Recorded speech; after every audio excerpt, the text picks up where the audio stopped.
All right, so we know today, many people are going out to vote.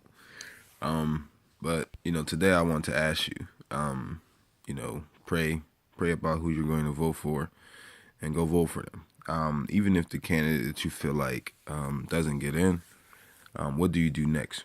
Do you sit and complain? Do you just talk negative, like about this world, this country, or are you going to pray for them? So, looking at the scriptures, God was showing me about, Paul of Tarus. So at this point, just to give you a little rundown of the story, back in, when the disciples, they had the Paul of Tarus, or Saul of Tarus. If you look in Acts 9, and before, you can read the story. At this point, he was very, enthusiastic about stopping the disciples and, blaspheming and everything like that.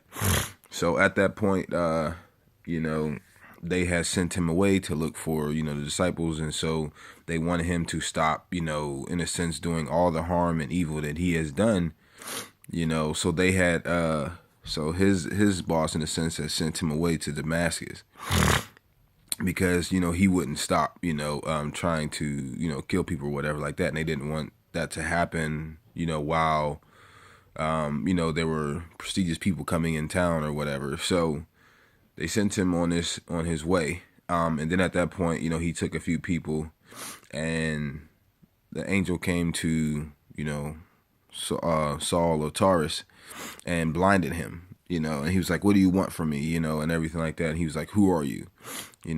Actually Jesus that came, so he said, "Who, what do you want from me?" and everything like that. So he went and he was blinded, and then he told him to go see a guy in in the nearby town named Ananias. Ananias would give him sight. And so at that point he had went, there, and then he couldn't see. And then I think he was there for like 3 days, and then when Ananias came, he had touched him and prayed for him, and his sight had came back. And at that point God had used him to proclaim the gospel. A lot of people were like, why would, God use Saul of Tarus, all the evil he has done? We can't fathom what God does, is what the scripture says. But even if a candidate gets in that we feel like is not worthy or should have been done, what do you do? Do you pray for them? Do you say, you know what, Lord, okay, I pray for this candidate? Or even if your candidate gets in, still pray that, we do things right. And that's what this country has to get back to, the biblical principles. But, you should pray for them. For Mark 8:36-7 says, "For what it profit a man that gives the whole world and loses his whole soul? Or what will a man give in exchange for his soul?" Isaiah 54:55-8. "For my thoughts are not your thoughts, neither are your ways my ways, declares the Lord." Verse 9, "For as the heavens are higher than the earth, so are my ways higher than your ways, and my thoughts higher than your thoughts." So regardless, again, of who gets in, God still has control. That's why we should pray that, God should show them, what to do, or, God can send somebody to tell them the right things to do. So despite, even if, whoever gets in, even if it's Trump, and a lot of people, a lot of controversy with that, Jeremiah 29:11, God said, "For I know the plans or the thoughts that I have for you, plans to give you a hope in the future, not to harm you." God, the scripture still is, regardless of who gets in, whether, Hillary Clinton gets in, or whether Bernie gets in, however you feel. So, I'm not telling you who to go vote for, but definitely go vote. If you don't like something about some candidate, go vote for who you feel like, should get in, regardless of if you feel like, well, I don't want to vote because my vote not going to count. That's not what it's about. You should go vote for who you feel like it. There are things that you believe that should be, on the agenda of what to get done, but you should definitely go out and vote. Ecclesiastes 3:11, it says, "He has made everything beautiful in his own time. He has also set eternity in the human heart, yet no one can fathom what God has done from the beginning to the end."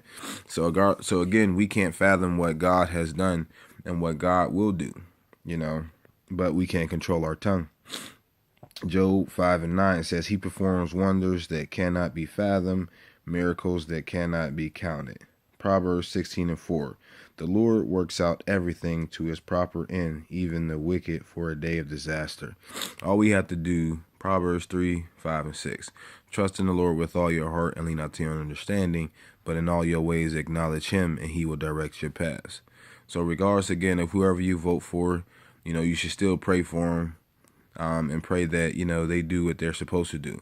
So just like, Saul of Tarus, even all the evil that he has done and all the killings that he has done, and, Jesus has showed up on the road to Damascus, blinded him, and God ended up turning that and using it. So it says in the scripture, Genesis 15:20, it says, what the enemy meant for evil, God will turn for good. So even though he felt so eager to, to get rid of the disciples and everything like that, God still turned around and used that for God's glory, even with blinding him. And, he ended up, preaching, and, and even at one point, the disciples, when he first came, they really didn't even believe it. They like, wait, hold up. Like, are you serious? Like, so they didn't even understand what God was trying to do.